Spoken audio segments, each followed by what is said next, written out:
हैं। संसार को कौन बनाता है? टेढ़ी टांग वाला। जरा सा मुस्कुरा देता है, संसार बन जाता है। और नेक दृष्टि टेढ़ी करता है, संसार में प्रलय हो जाता है। बोलो राधे राधे। बनाने वाला और मिटाने वाला कौन है?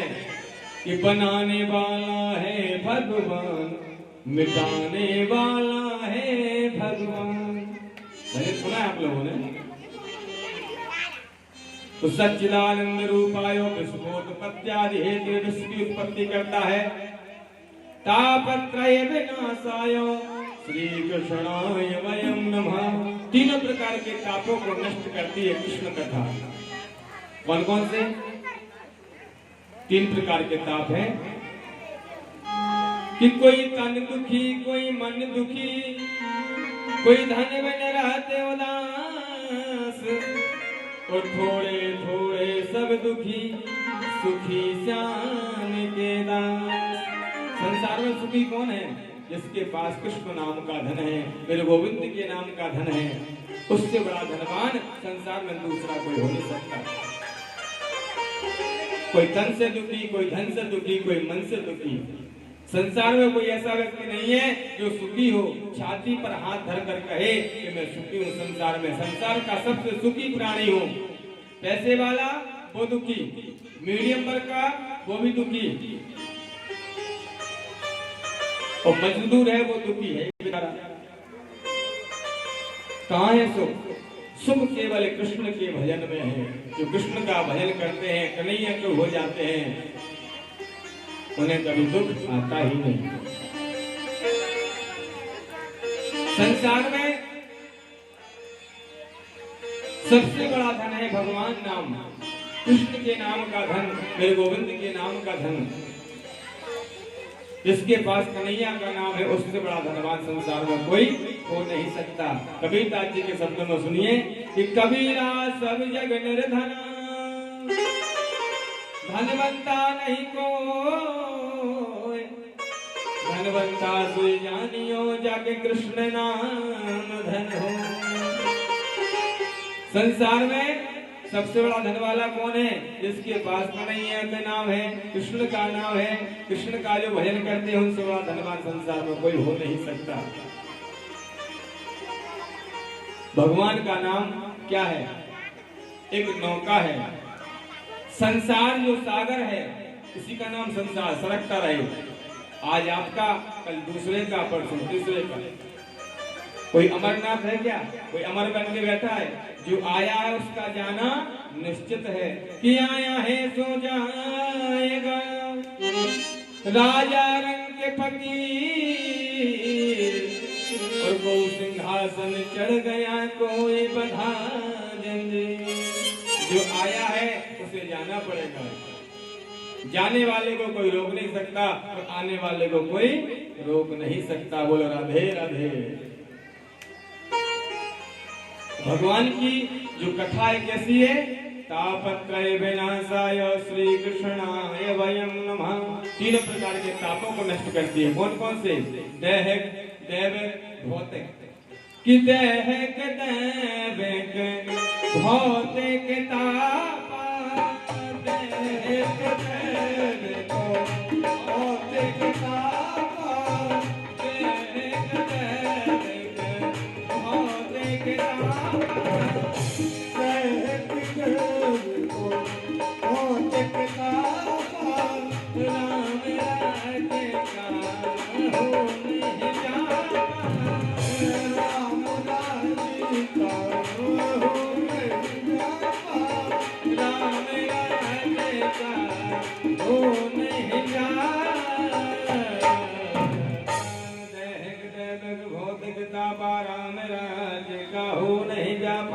दैहिक मतलब शरीर के दिया, शरीर के द्वारा दिया गया ताप। जैसे कि सब कुछ बढ़िया है, संपन्न है, खाने की व्यवस्था है, मणिराम की व्यवस्था है, रहने का मकान है, बेटा है, बहू है, बच्चे हैं, नाती है, पोता, सब कुछ है। लेकिन महाराज खाते क्या है? मूंग की दाल का पानी और सूखी रोटी। क्यों? बोले घी लगा के रोटी खा लेंगे तो ब्लड प्रेशर हाई हो जाएगा। बोलो राधे राधे। ये शरीर के द्वारा दुखी है। दैवक तापा, देवताओं को द्वारा दिया गया था, सब कुछ बढ़िया है, लेकिन महाराज शनि की 7.5 चले, मन में टेंशन, भौतिक तापा, जिसको हम ज्यादा चाहते थे वो हमें छोड़ करके चला जाए, ये भौतिक संसार का ताप। लेकिन तीनों प्रकार के तापों को नष्ट करती है श्री कृष्ण कथा। श्री कृष्णाय वयं नमः। श्री मतलब किशोरी जी, तो कृष्ण मतलब कन्हैया, ऐसे राधा कृष्ण को मैं नहीं वयं नमः, हम सभी प्रणाम करते हैं। ये पहला श्लोक भागवत जी का।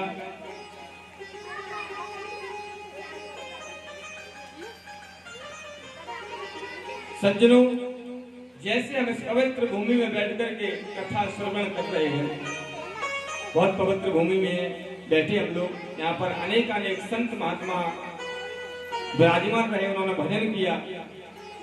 इसी भूमि पर जिस पर हम कथा कर रहे हैं, उसी प्रकार प्राणों की विद्या के लिए सर्वश्रेष्ठ एक भूमि है, जिसका नाम है नैमिषारण्य क्षेत्र। उस नैमिषारण्य क्षेत्र में 88,000 ऋषि एकत्रित हैं। 88,000 सारे ऋषि सदग्रस्त हैं, सबकी पत्नियां हैं, आपस में चर्चा कर रहे हैं कि कलयुग आने वाला है, इस युग में प्राणियों को महान दुख प्राप्त होगा। कि किदासूत मासीना मभिवालाय महामथिं कथा मित्रस्वाद कुशला सोने को प्रवीता। चर्चा कर ही रहे थे, उन्हीं के मध्य में श्री सूत जी महाराज प्रकट हो गए। बोले सूत जी भगवान की जय। सूत जी प्रकट हुए, सब ऋषियों ने उठ करके सूत जी महाराज को साष्टांग दंडवत प्रणाम किया। आइए महाराज पधारिए, आइए। सूत जी महाराज ने देखा कि मेरी अवस्था छोटी है, 20 वर्ष का हूँ, और ये बुड्ढे बुड्ढे बाबा बेटे मुझे प्रणाम करते हैं, अच्छा नहीं लगा सूत जी को। और सूत जी ने बोल दिया, बोले महाराज आप सब महात्मा हमारे दादा परदादा बाबा पिता तुल्य है, पिता के समान है, आप हमें प्रणाम करते हैं, हमारे चरणों को स्पर्श करते हमें शोभा नहीं देता। तब सूत जी महाराज ने ऐसा कहा तो स्वर्ग का ऋषियों ने बड़ा सुंदर जवाब दिया, सुनने योग्य। क्योंकि आजकल लोगों को पता नहीं सम्मान क्या होता है, सम्मान कैसे करना चाहिए, बात कैसे करनी चाहिए, किससे कैसी बात करनी है। तो बात करने का भी तरीका हर व्यक्ति के पास में होना चाहिए। बोले महाराज हम उम्र में बड़े हैं तो क्या हुआ, हमारा शास्त्र कहता है, मैं नहीं, हमारा शास्त्र कहता है कि धन वृद्धा बल वृद्धा आयु वृद्धा ते सर्वे ज्ञान वृद्धाश्च किंकरा शिष्य किंकरा। महाराज कोई धन में बड़ा होता है, कोई बल में बड़ा होता है, और कोई आयु में बड़ा होता है, लेकिन जो ज्ञान में बड़े होते हैं वो सबसे बड़े होते हैं। इसलिए महाराज हमारा प्रणाम स्वीकार करें। बोलो राधे राधे। सूत जी महाराज ने इस प्रकार के उत्तर को सुना स्वर्ग आदि ऋषियों के मुख से, तो पूछा। सूत जी कहते हैं महाराज बताइए। स्वर्ग आदि ऋषि कहते हैं सूत जी हम सब संतजन यहाँ पर एकत्रित हुए इसलिए कि संसार में कलयुग आने वाला है। कलयुग के लोग बड़े दुराचारी होंगे, दुरात्मा होंगे, पापी होंगे, कपटी होंगे, भगवान का भजन नहीं करेंगे, कथा बिल्कुल नहीं सुनेंगे, मंदिर नहीं जाएंगे, कामी होंगे। बोले कैसे होंगे? कलयुग के लोग इस प्रकार होंगे, सुनिए कि भगवंती कथा न रुचे बीजने,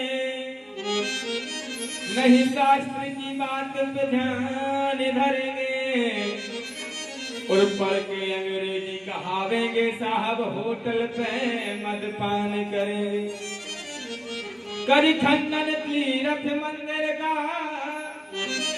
नहीं पुण्य कथा अनुदान करेंगे, कभी चंचल प्रिय पढ़ाई चाहे घर की घरनी का नमान करेंगे। अब लातन देख जवान सभी, निज माता पिता को नहीं चाहेंगे। सब झूठ है पूजा विधान मंत्र परस्पर बात यही कहेंगे।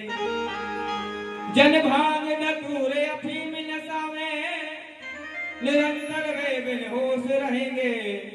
बिगड़े फिरेंगे बिन पंथ के बिन घाट के चंचल जू बहेंगे। इस प्रकार के मनुष्य इस कलयुग में होंगे। सूत जी महाराज ने पहले ही भविष्यवाणी कर दी थी। बोले कैसे होंगे? बोले भगवंत कथा न रुचेगी जिन्हें, भगवान की कथा जिन्हें अच्छी नहीं लगेगी। भगवान की कथा में नहीं बैठेंगे, 3 घंटे भी नहीं बैठ सकते। कभी आगे कभी पीछे कभी साइड में खिसकेंगे, है ना। और वही लोग गलती से यदि यहाँ पर जुआ खेल रहा हो वहां पहुंच जाए, बड़े प्रेम से बैठते हैं, पूरी रात निकल जाती, पता ही नहीं चलता। बोलो राधे राधे राधे राधे। भगवंत कथा न बचेगी जिन्हें, नहीं शास्त्र की बात पे ध्यान धरेंगे, शास्त्रों की बातों को नहीं मानेंगे। शास्त्र क्या कहता है? मातृ देवो भव, माता को माने, माता को माने, देवी मानो। पितृ देवो भव, पिता को पता नहीं मानना चाहिए, पितृ देवो भव। और आचार्य देवो भव, आचार्य को आचार्य नहीं देवता मानना चाहिए। भगवंत कथा न रुचेगी जिन्हें, नहीं शास्त्र की बात पे ध्यान धरेंगे, शास्त्रों की बातों को नहीं मानेंगे। कि पढ़ के अंग्रेजी कहावेंगे साहब, हेलो हाय वाय ये बोलते ना, राधे राधे कोई बोलता है क्या? नहीं बोलते ना। फोन आएगा बोले हेलो। विदेशी परंपरा को लोग अपनाते जा रहे हैं। पढ़ के अंग्रेजी कहावेंगे साहब, होटल पे मदपान करेंगे, होटल पे जाके मदरा का पान करेंगे। कभी चंचलती ये पराई चाहे, घर की घंटी का न मान करेंगे, अपनी स्त्री का सम्मान नहीं करेंगे। पराई स्त्री को देख करके काम जागृत होगा। जन भांग दूर अफीम नशा में निरंतर बेबिन होश रहेंगे। भांग गांजा शराब इसमें बेहोश रहेंगे। माता पिता को नहीं चाहेंगे, माता पिता को नहीं चाहेंगे, माता पिता की सेवा नहीं करेंगे। बोले महाराज ऐसे प्राणियों का कल्याण कैसे हो? इस सब चिंता से हम सब संत जन आपके शरण में आए हैं। संसार सागर रूपी समुद्र से पार करने का तरीका क्या है हमें बताएं। कलयुग के जो पापी जो दुष्ट लोग हैं उनका कल्याण कैसे होगा? सूत जी महाराज ने श्रवण किया और संका दृष्टियों से कहा, महाराज हे सूत जी महाराज, आपने बड़ा सुंदर जवाब मांगा है, सुंदर प्रसंग छेड़ा है। मैं बताता हूं हमारा जो जीवन क्या है, हमारा जो जीवन वो क्या है कि काल व्याल मुख ग्रास त्रास निर्णास है तरे। हमारा जीवन जो है काल रूपी अजगर सर्प है। और काल रूपी अजगर सर्प के हम और आप भोजन ग्रास बने हुए बैठे। जिंदा कब तक है, सुरक्षित कब तक है? जब तक उस काल रूपी अजगर ने अपने मुख को खोल रखा है। जैसे ही बंद कर लेगा, हमारी गोविंदाय नमो नमः। इससे बचने का उपाय बोले कन्हैया की शरण में लग जाओ, कृष्ण को अपना मान लो। लेकिन कृष्ण को अपना मानते नहीं, कन्हैया को अपना नहीं मानेंगे, संसार में रहेंगे, कन्हैया को नहीं अपना सकते। बोलो राधे राधे।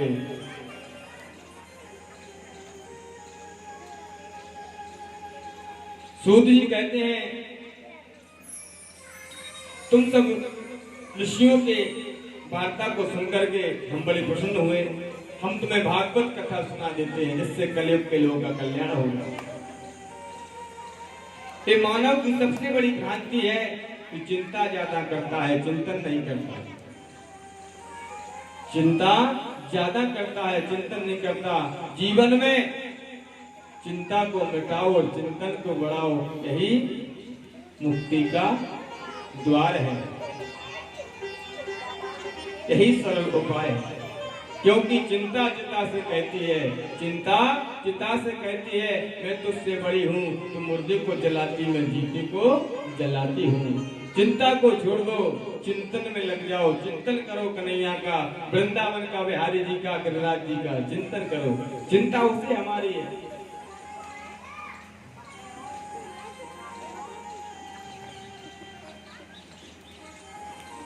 सूत जी कहते हैं भागवत की कथा श्रवण का अधिकार कभी कभी देवताओं को भी प्राप्त नहीं होता। ये भागवत रूपी कथा जो आप लोग सुन रहे हैं, ये कथा स्वर्ग में देवताओं को भी नहीं मिलती। बोलो राधे राधे। हम सब बड़भागी हैं जो मानव की योनि में जन्म मिला।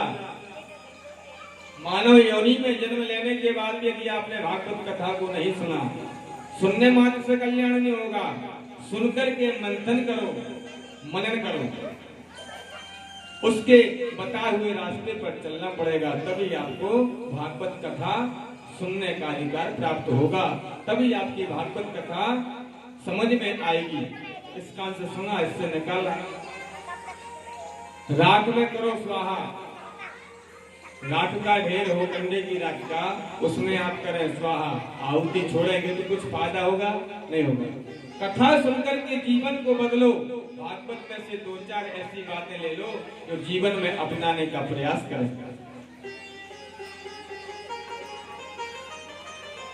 बोले महाराज, एक बार जब परीक्षित जी महाराज को श्राप लग रहा था कि 7 दिन में तक्षक सर्प आएगा, वो डसलेगा, उनकी मृत्यु हो जाएगी, तो सुखदेव जी महाराज सुख काल में बैठ करके बट वृक्ष के नीचे भागवत कथा सुना रहे थे। किसको? परीक्षित जी महाराज। देवताओं को जब पता चला कि परीक्षित जी महाराज को सुखदेव जी महाराज भागवत रस पान करा रहे हैं, तो देवता लोग स्वर्ग से आए अमृत का कलश लेकर के, और सुखदेव जी से बोले महाराज हम देवताओं का प्रणाम स्वीकार करें। बोले आओ आओ देवता आओ। देवता लोग आए, देवताओं का स्वागत किया सुखदेव जी ने। सुखदेव जी के चरणों में सब देवता लोगों ने प्रणाम किया, नमन किया।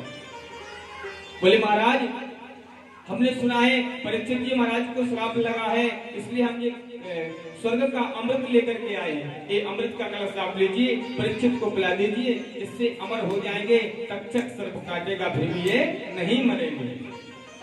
सुखदेव जी ने मन में सोचा ये देवता लोग इतने निस्वार्थी कब से हो गए, निस्वार्थ सेवा करने लगे देवता, अमृत लेकर के आ गए। इसके बाद देवताओं ने कहा महाराज स्वर्ग का अमृत परीक्षित को पिलाइए और भागवत कथा अमृत हम लोगों को पान करा दीजिए, आपकी बड़ी कृपा होगी। एवं विनिमये जाते सुधाराज्ञा प्रपीयता प्रपश्यामो वयम सर्वे श्रीमद्भागवतामृतम्। महाराज भागवत कथा हम देवताओं को पान कराइए, स्वर्ग का अमृत परीक्षित को पिलाइए। सुखदेव जी को बड़ी गुस्सा आयो, कहने लगे अरे ठगी आओ, हमें ठगने चले आए, हमको ठगने चले आए। कहाँ स्वर्ग का अमृत और कहाँ भागवत अमृत, दोनों की बराबरी कभी हो नहीं सकती। स्वर्ग का अमृत पीने पर भी व्यक्ति को मरना ही पड़ता है, लेकिन भागवत कथा अमृत का पान जिसने कर लिया उसका कुचक्र आने जाने का हमेशा के लिए मिट जाता है। बोलो राधे राधे। और सुखदेव जी ने कह दिया कि क्वा स्वधा क्वा कथा लोके क्वा गाजा क्वा मरण महान ब्रह्मरातो विचार्येवं तदा देवांचः स्वर्ग का अमृत कांच का टुकड़ा है और भागवत अमृत एक मणि है। सुखदेव जी ने कहा, बोले कांच का टुकड़ा, कांच का गिलास, कांच का बर्तन जब नीचे गिरता है जमीन पर तो वो फूट जाता है, बिखर जाता है, लेकिन भागवत रूपी जो मणि है इसको मैं को कुछ भी करो ये टूटती नहीं। डांटा फटकारा और कहा देवताओं से ठगियाओ, यदि तुम श्रोता बन करके आते तो मैं तुम्हें जरूर कथा सुनाता, लेकिन तुम लोग सौदागर बन के आए। बोलो राधे राधे। मेरे गोविंद को मैं बेच नहीं सकता, कन्हैया को तुम खरीद नहीं सकते। देवताओं को डांटा, फटकारा और कहा कि स्वर्ग का अमृत पीने पर भी मरना पड़ता है। पुनरपि जन्मम पुनरपि मरणम पुनरपि जननी जठरे शयनम। पुनः जन्म, पुनः मरण, पुनः जन्म, पुनः मरण, आना जाना। लेकिन भागवत सुनने के बाद में आवागमन का जो कुचक्र है, आने का, जाने का, फिर मरो, फिर जिंदा हो, फिर जन्म लो, फिर जाओ, फिर आओ, वो कुचक्र हमेशा के लिए भागवत श्रवण मात्र से मिट जाता है। सुखदेव जी ने देवताओं को अभक्त समझा और भागवत कथामृत का पान नहीं कराया। देवता लोग भागे भागे ब्रह्मा जी के पास पहुंचे, बोले महाराज गजब हो गया, पृथ्वी लोक पर सुखदेव जी ने हमारे स्वर्ग के अमृत को कांच का टुकड़ा बताया है और भागवत को मणि बताया है। ब्रह्मा जी सत्यलोक पहुंचे, तराजू लिया और तोलना शुरू किया कि लघुन्यान्यानि जातानि गौरवेण तदा ऋषिगणा सर्वे ऋषमयं परममयो। तो तराजू लिया, तराजू के एक पल्ले पर भागवत जी को विराजमान किया, दूसरे पल्ले पर अमृत का कलश रखा, यज्ञ रखा, हवन, पूजा पाठ, इतनी क्रिया सब रख दी। तोलना शुरू किया, भागवत जी का पल्ला नीचे की ओर झुक गया। बाकी जो यज्ञ, जप, तप, दान, भजन जो भी था और अमृत, वो पल्ला दूसरा वाला ऊपर उठ गया। ब्रह्मा जी ने हाथ खड़े कर दिए और जयकारा लगा दी, बोली भागवत महापुराण की जयकारा लगाई और देवताओं से कहा, देवताओं भागवत कोई पोथी नहीं, भागवत कोई ग्रंथ नहीं, भागवत कोई पुस्तक नहीं, भागवत तो मेरे कृष्ण का साक्षात स्वरूप है, कृष्ण का स्वरूप है। श्रीमद् भागवतो ज्ञानम प्रत्यक्षम कृष्ण एव हि। तो कृष्ण कथा वह है कि जिसे श्रवण कर मिट जाती है, जिसे श्रवण कर मिट जाती है जन्म जन्म की कथा। ये है कृष्ण कथा, ये है कृष्ण कथा,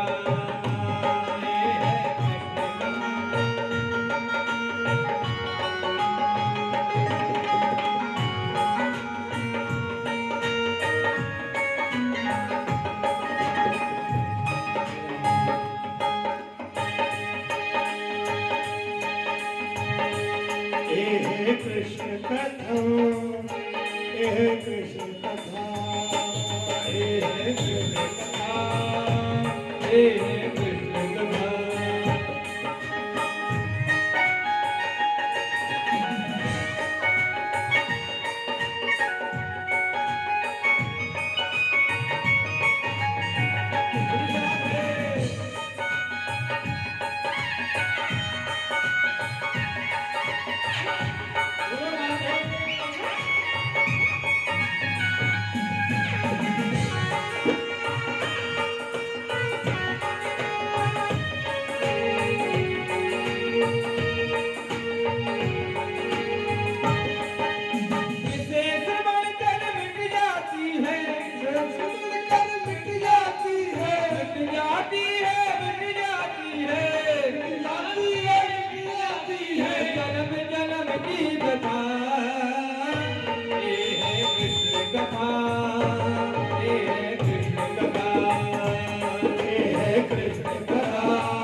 जाती है जन्म जन्म की कथा, ये है कृष्ण कथा, वो है कृष्ण कथा। जिसको श्रवण करने मात्र से संसार के सभी दुख दूर हो जाते, वो भागवत कथा है।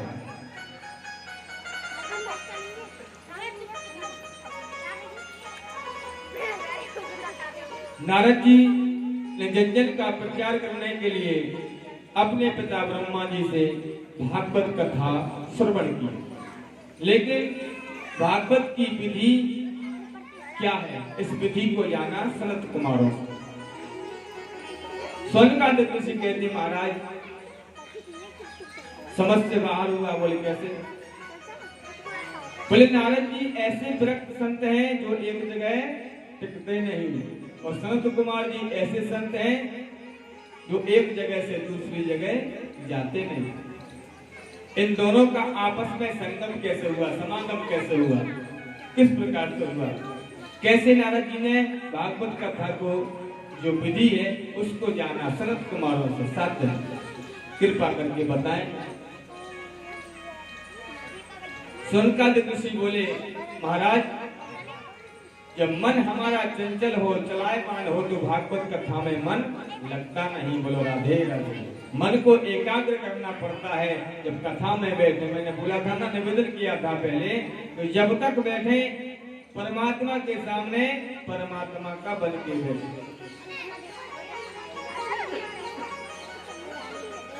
कथा में 5 बातों का होना परम जरूरी है।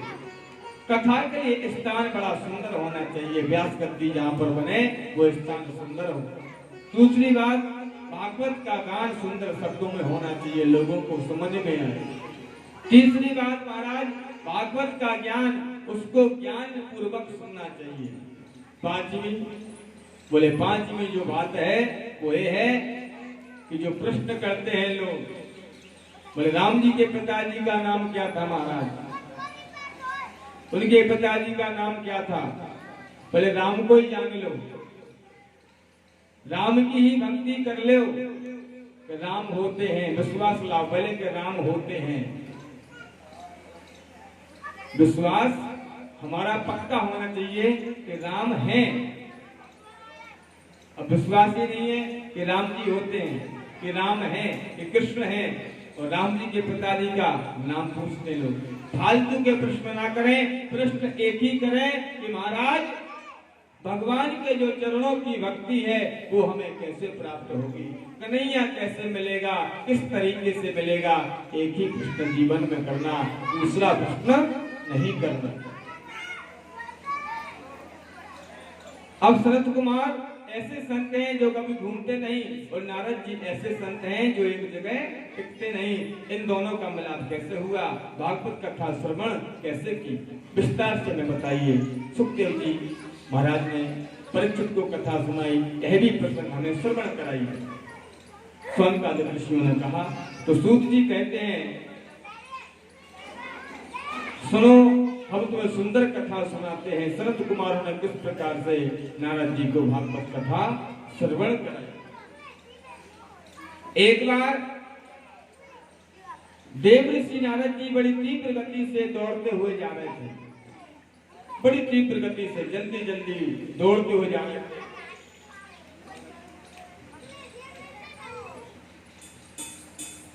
दौड़ते दौड़ते जा रहे थे महाराज।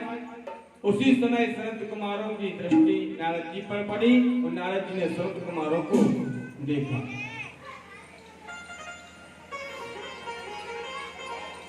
पूछा, चारों भाइयों नारद जी आप कहाँ जा रहे, इतने तीव्र गति से दौड़ते दौड़ते, क्या बात है?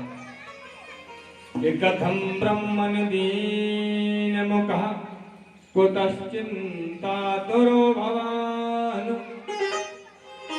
परतम गम्यते कुत्रा कुता चागमनम तव। हे नारद जी महाराज, आप जैसा संत इतना दुखी, इतनी तीव्र गति से कहाँ, कैसे, क्या हुआ महाराज? आप दुखी लगते हैं, इस बात का दुख है? आपने तो शादी भी नहीं की कि गृहस्थी का आपको झंझट हो, गृहस्थी भी याद की नहीं, दुख किस बात का महाराज? हमें बताने का कष्ट करें। नारद जी ने कहा महाराज आप संतों के चरणों में मैं देवी श्री नारद प्रणाम करता हूँ, पहले तो प्रणाम स्वीकार करें। अब मेरी कथा या कथा जो भी आप समझे उसे श्रवण करें। कि हम तो पृथ्वी यादो ज्ञात्वा सर्वोत्तमामिति पुष्करं च चा प्रयागम च काशी गोदावरी तथा। पृथ्वी को सबसे श्रेष्ठ समझ करके मैं गया, पृथ्वी पर घूमने के लिए गया। पुष्कर गया, प्रयाग गया, काशी गया, गोदावरी गया, जितने तीर्थ थे सब जगह गया महाराज, लेकिन मुझे कहीं भी शांति नहीं मिली। मुझे कहीं शांति नहीं मिली, लेकिन अशांति ही अशांति मुझे प्राप्त हुई। किना पश्य कुत्रचित् चरमा मन संतोषकारकम् कलिना धर्म मित्रेण धरेयं बाधिता धुना। ना कोई सत्य बोलता महाराज, एक बार कोई सत्य बोल देता है तो समझो अपने आप को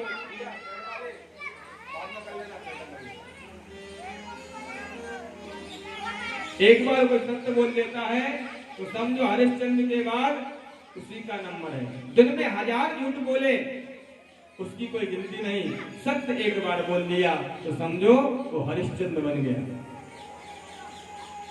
धर्म का काम एक करते हैं, पुण्य का काम संसार को गिनाते मैंने किया, यज्ञ मैंने कराया, ये दान मैंने किया, इतना दान किया, इतनी सेवा की। कोई पाप का काम हो जाए पड़ोसी को वो पता न चले। बोलो राधे राधे। बोले महाराज कलयुग ने लोगों की बुद्धि को बिगाड़ दिया।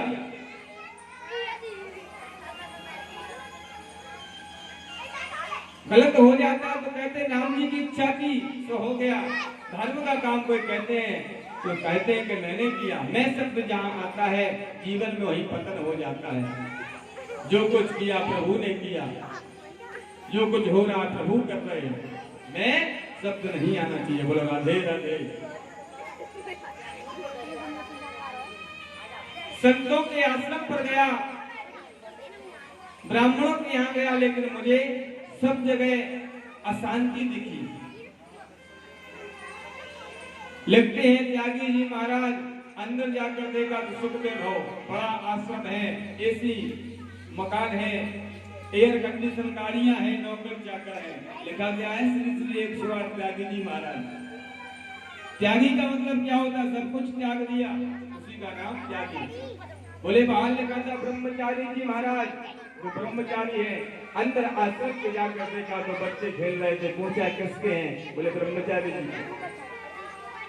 थोड़ा और आगे बना, ब्राह्मणों के यहाँ पर पहुंचा तो ब्राह्मण लोग अपने वेदों को बेचने लगे। बोले पूजा का इतना लेंगे, क्रय विक्रय चलने लगा। और तो और महाराज घर में नई बहू भी चलने लगी कि तरुणी प्रभुता गे श्याल को बुद्धिदायका कन्या विप्रणो लोभा दंपति नाम जगलगणम। तरुणी प्रभु की गेहा, घर में नई बहू भी चलना चाहिए, कोई गलत बात नहीं, लेकिन कोई बड़ा कार्य करें तो अपनी माँ से सलाह लें, अपने पिता से सलाह लें, बाबा से सलाह लें, चाचा से पूछे, भैया से पूछे। लेकिन नहीं महाराज, घर में चलती नई बहू की है तो सलाह लेते हैं साले साहब से, 500 किलोमीटर दूर से बुलाते हैं। हमारे ब्रज में कहावत है, दीवार बगारे आरो और घर बगारे सारो। बोलो राधे राधे। तरुणी प्रभुता के हैं साले को बुद्धिदायका, लेकिन यहाँ तो घर में चलती नहीं बहू की और सलाह लेते हैं साले साहब से, ससुराल से बुलाते हैं। महाराज क्या करना चाहिए इस कलयुग में? लोगों को कल्याण कैसे होगा? मुझे कहीं शांति नहीं मिली। भागा भागा मैं गया सीधा वृंदावन में। वृंदावन में जब गया, वृंदावन में पहुंचा तो वहां मुझे शांति मिली, लेकिन यमुना के तट पर एक आश्चर्य देखा। क्या देखा? एक युवती, जवान औरत, जवान स्त्री यमुना के किनारे बैठी हुई थी। उसके चारों तरफ और भी स्त्रियां थी जो पंखा सेवा कर रही थी, कोई पैर दबा रही थी, कोई केसों को संभाल रही थी, कोई हाथों को निहार रही थी। अनेक स्त्रियां बैठी थी। उसी जवान स्त्री की गोदी में एक नव युवक एक जवान व्यक्ति सोया हुआ था अचेत अवस्था में। मैं वहां पर पहुंचा, लेकिन फिर बाद में सोचा कि औरतों के बीच में हम बाबा जी क्या करेंगे, हम बाबा जी हैं, नहीं जाते। और मैं वहां से निकलने लगा। जैसे निकलने लगा, उस स्त्री ने मुझे रोका और कहा, महाराज 2 मिनट ठहर जाइए। नारद जी कहते मैं उस जगह पर रुका। मैंने पूछा, देवी आप कौन है, अपना परिचय दो। ये जो 2 वृद्ध पड़े हैं आपकी गोदी में अजित अवस्था में, ये कौन है? जो पुरुष पड़े हैं गोदी में वो कौन है? तब वो स्त्री कहती है, महाराज मेरा नाम भक्ति है। ये जो स्त्रियां देख रहे हैं आप चारों तरफ, ये साधारण स्त्री नहीं है, ये गंगा की नदियां हैं जो मेरी सेवा में है। और जो मेरी गोदी में 2 पुरुष पड़े हुए हैं, ये कोई और नहीं, मेरे ही पुत्र हैं, ज्ञान और वैराग्य। नारद जी ने इतना सुना, बोले ऐसा तो मैंने जीवन में पहली बार देखा है कि माता जवान और पुत्र वृद्ध। ये कलयुग का प्रभाव।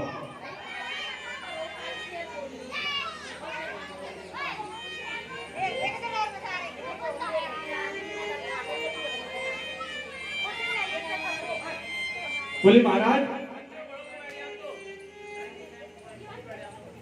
नारद जी कहते हैं उस जगह पर रुका तथा उसकी सारी श्रवण की मैंने उस देवी की।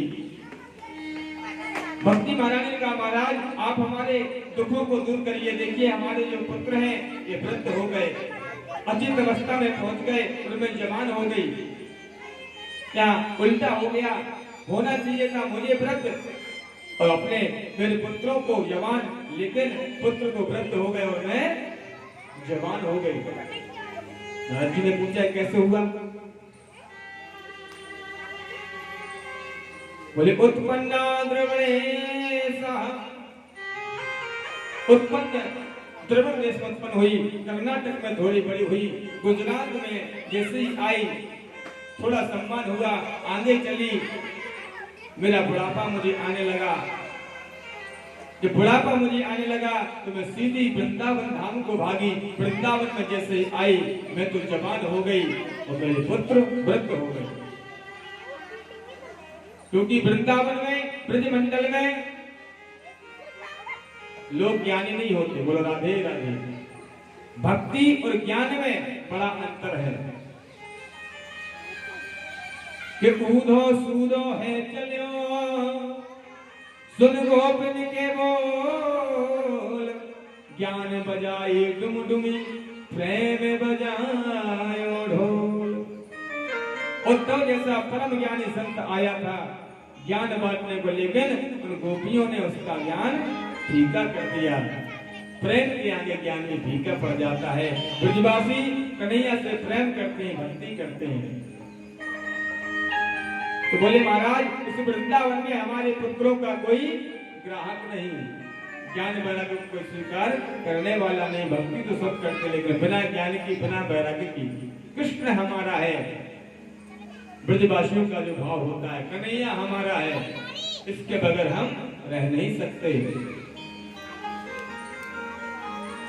उस स्त्री ने, युवती ने सारी कथा सुनाई। सबसे पहले नारद जी ने गीता का पाठ किया और कहा, अरे ज्ञान, अरे वैराग्य, उठो भाई जागो। जब तक गीता का पाठ चलता वो दोनों उठ कर के बैठ जाते। जैसे गीता का पाठ का समापन होता वो दोनों पुनः वृद्ध हो जाते। गीता के बाद वेद का पाठ किया, वेदांत का पाठ किया, पुराणों का पाठ किया, शंख की ध्वनि की, शंख को बजाया। शंख बजाने के फायदे, जब हम शंख बजाते हैं तो भूत प्रेत जो होते, शंख की ध्वनि जहां तक जाती है वहां तक भूत प्रेत नहीं ठहर सकते। बोलो राधे राधे। शंख बजाना चाहिए। शंख की ध्वनि की सब कुछ किया नारद जी ने, लेकिन कोई लाभ नहीं हुआ। जब तक चलता तब तक उनको आराम लगता। जैसे पाठ का समापन होता, शंख की ध्वनि बंद होती, जो कहते हैं वो वृद्ध हो जाते हैं। नारद जी बड़े परेशान हुए, हाथ जोड़कर मेरे टेढ़ी टांग वाले से निवेदन किया, है टेढ़ी टांग वाले, तुम टेढ़े मेढ़े काम करते हो, इसलिए यहाँ पर भी कोई लीला रचो जिससे इन दोनों का बुढ़ापा दूर हो। मैंने भक्ति महारानी को वचन दिया है कि इन दोनों को मैं सही ठीक करके जाऊंगा। अब आपके हाथ में मेरी लाज है प्रभु, संभालो प्रभु। तई भविष्यवाणी हुई है कि सत्कर्म सूच को नूनम ज्ञान यज्ञ स्मृतो बुधे श्रीमद् भागवताला पासाय गीता सुता देवी। तो भविष्यवाणी होगी, भविष्यवाणी हुई और भविष्यवाणी में कहा, हे नारद, यदि ज्ञान वैराग्य का बुढ़ापा दूर करना चाहते हो, भक्ति महारानी के दुख को दूर करना चाहते हो, तो सत्कर्म करो। सत्कर्म सूच को ज्ञान, सत्कर्म करना पड़ेगा। नारद जी बड़े बड़े संतों के पास पहुंचे वृंदावन में, कई लोगों के पास। बोले महाराज, सत्कर्म की परिभाषा क्या है? सत्कर्म कहते किसे हैं? सत्कर्म कैसे किया जाता है, हमें बताएं। मैंने गीता का पाठ किया, वेदों का पाठ किया, वेदांत का पाठ किया, कोई लाभ नहीं मिला। ये सत्कर्म क्या होता है?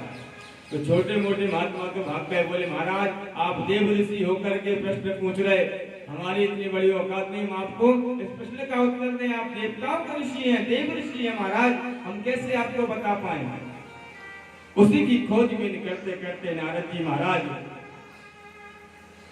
बद्रीनाथ धाम में पहुंचे। वहां पर चारों भाई संत कुमार विराजमान थे। चारों से मुलाकात की, सारी कथा अपनी सुनाई और कहा संत कुमारों से, महाराज ये सत्कर्म क्या है? किसे कहते सत्कर्म? हमें बताएं महाराज।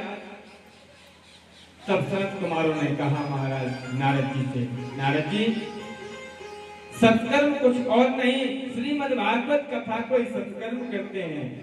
भागवत कथा का होते ही इन दोनों का बुढ़ापा दूर हो जाएगा और भक्ति देवी के कष्ट की निवृत्ति हो जाएगी। नारद जी बोले, वाह क्या बात है, मैंने वेद का पाठ किया, वेदांत का पाठ किया, शास्त्रों का पाठ किया, पुराण का पाठ किया, कुछ असर नहीं हुआ। आप कहते भागवत हो जाएगा। बोले महाराज, अब यहाँ पर समझ लो, वेद क्या है? वृक्ष। वेद क्या है? वृक्ष। उस वृक्ष का परिपक्व पका हुआ जो फल है वो है श्रीमद् भागवत। वृक्ष में डाली पत्ते होते हैं, आप वृक्ष के ऊपर हजारों क्विंटल पानी डालेंगे, उस पेड़ में हरियाली नहीं आ सकती। बोलो राधे राधे। उस पेड़ की जड़ में 1 लोटा जल रोज चढ़ा दिया जाए, रोज डाला जाए, पेड़ हरा भरा होगा, हरियाला होगा, फल भी देगा, फूल भी देगा। उसी प्रकार जितने भी आपने वेदों का, शास्त्रों का पाठ किया, क्या है? वृक्ष डालियां, जड़ कौन है? श्री कृष्ण। बोले भागवत का वाचन होगा तभी इन दोनों का उद्धार होगा। बोले महाराज कहां पर करें भागवत? बोले हरिद्वार। हरि का जो द्वार है वो क्या है? हरिद्वार। वृंदावन क्या है? भगवान का घर, मेरे गोविंद का घर है वृंदावन। और द्वार कहां पर है? हरिद्वार। हरि का द्वार, हरि की पौड़ी, हरिद्वार, हरि का द्वार।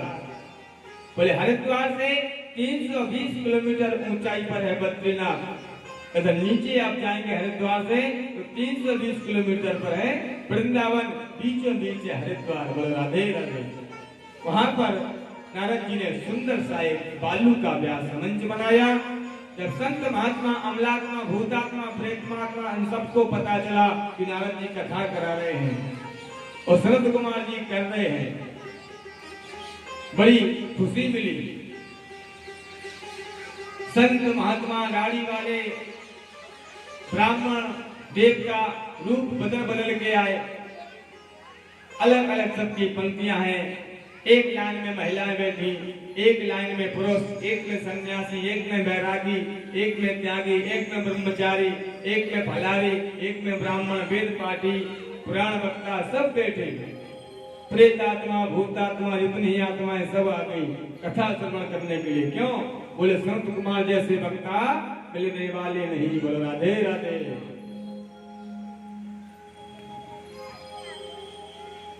नारद जी ने 3 आसन बिछा दिए, एक भक्ति माता को और 2 ज्ञान वैराग्य के लिए। तो प्रार्थना की कि आप भक्ति माता अपने पुत्रों के साथ आपके उद्धार के लिए हम भागवत कथा करा रहे हैं। भक्ति महारानी आई अपने पुत्रों के साथ, लेकिन किसी को दिखी नहीं। अब महाराज कथा करा रहे नारद जी।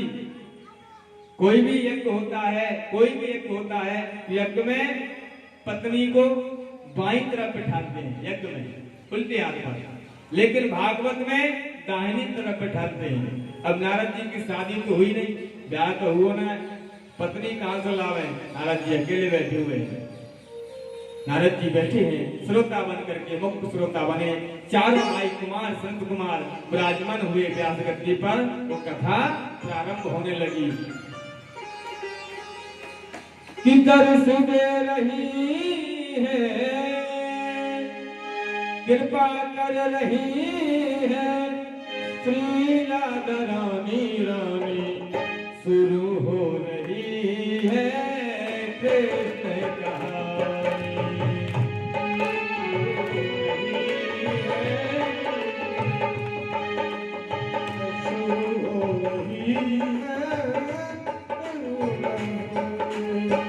शुरू हो रही है कृष्ण कहानी, शुरू हो रही है कृष्ण कहानी। कृपा कर रही है, कृपा कर रही है, दर्श दे रही है, दर्श दे रही है श्री राधा रानी, रानी शुरू हो रही है कृष्ण कहानी, शुरू हो रही है कृष्ण कहानी।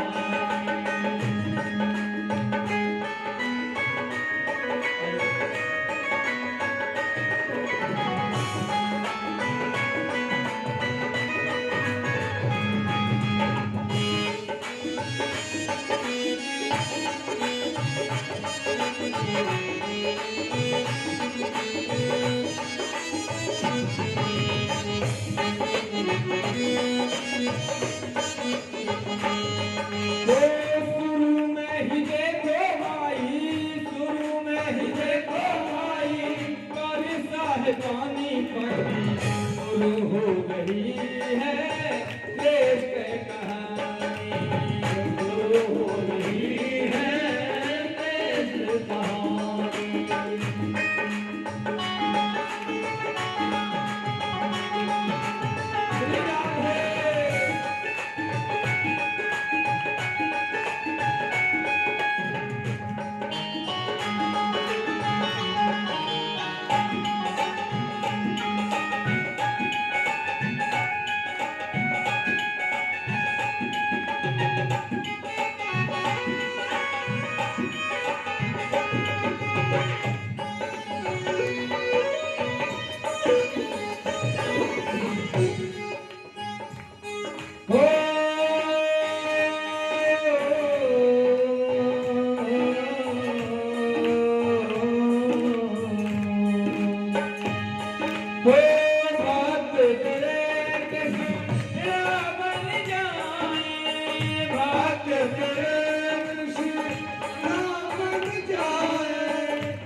करो मेहरबानी श्री राधा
कृपा कर रही है, दर्श दे रही है, श्री राधा रानी रानी शुरू हो रही है कृष्ण कहानी। शुरू में ही देखो भाई बारिशा है पानी पानी, शुरू हो रही है कृष्ण कहानी। यहाँ पर भी बारिश हुई। जिस दिन कन्हैया जी ने वृंदावन छोड़ा उस दिन चकाचक बरसात हुई।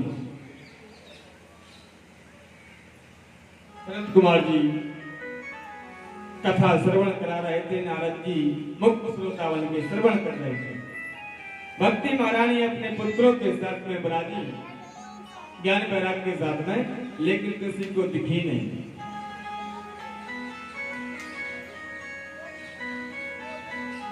जैसे हनुमान जी महाराज कहीं पर भी कथा हो मुक्त श्रोता बन के विराजमान हो जाते। बोलो राधे राधे। कहते ना कि राम कथा के रस के तुम भक्ति राज मत धीर, आए सुवासन लीजियो तेज पुंज कपिल। बोली हनुमान जी महाराज की जय हो। हनुमान जी महाराज को कोई बुलावे या ना बुलावे, बिन बुलाए पहले जाकर के अपना आसन जमा ही लेते हैं, लेकिन वो दिखते किसी को नहीं। जो भक्त उनके होते हैं, दिल से उनको बुलाते हैं, दिल से उनको चाहते हैं, उनको दर्शन हो जाते हैं। उसी प्रकार भक्ति महारानी ज्ञान वैराग्य के साथ में विराजमान हुई, लेकिन किसी को दिखी नहीं। कथा चल रही थी, महाराज श्रवण कर रहे थे नारद जी महाराज। अचानक मन में प्रश्न उठा और सुनंद कुमार जी से प्रश्न बोल दिया। बोले महाराज, इस भागवत कथा के सुनने मात्र से यदि कोई ज्ञानी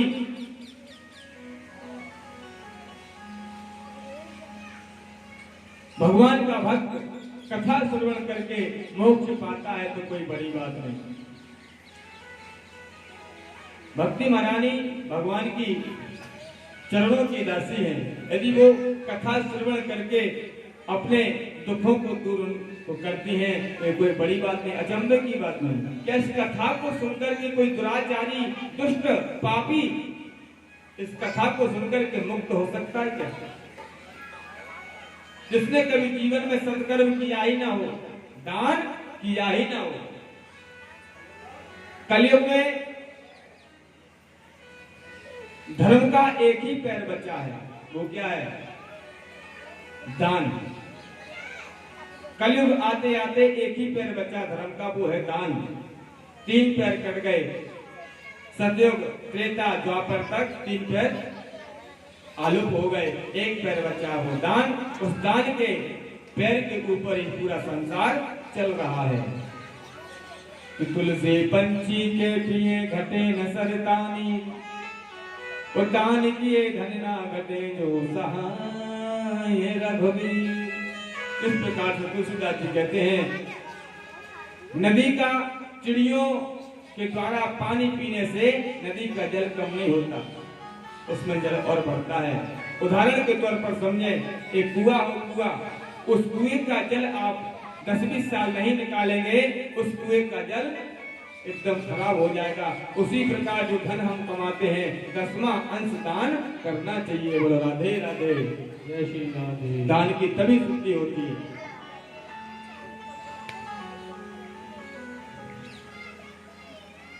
और बोले महाराज, बोले जिसने जीवन में कभी एक भी सत्कर्म न किया हो, वो कथा श्रवण करके मोक्ष पाता है क्या? जिसने पाप करते करते पूरा जीवन बर्बाद कर दिया हो, अंत में प्रेत योनि को प्राप्त कर गया हो, जो लोग अकाल मौत मरते हैं उनके निमित्त में यदि कथा करा दी जाए तो उनका मोक्ष निश्चित रूप से 101% मैं व्यास गद्दी से बोलता हूं, उनका मोक्ष निश्चित रूप से होना ही होना है। बोलो राधे राधे। बोले एक प्रसंग सुना देता हूं। एक प्रसंग है बड़ा सुंदर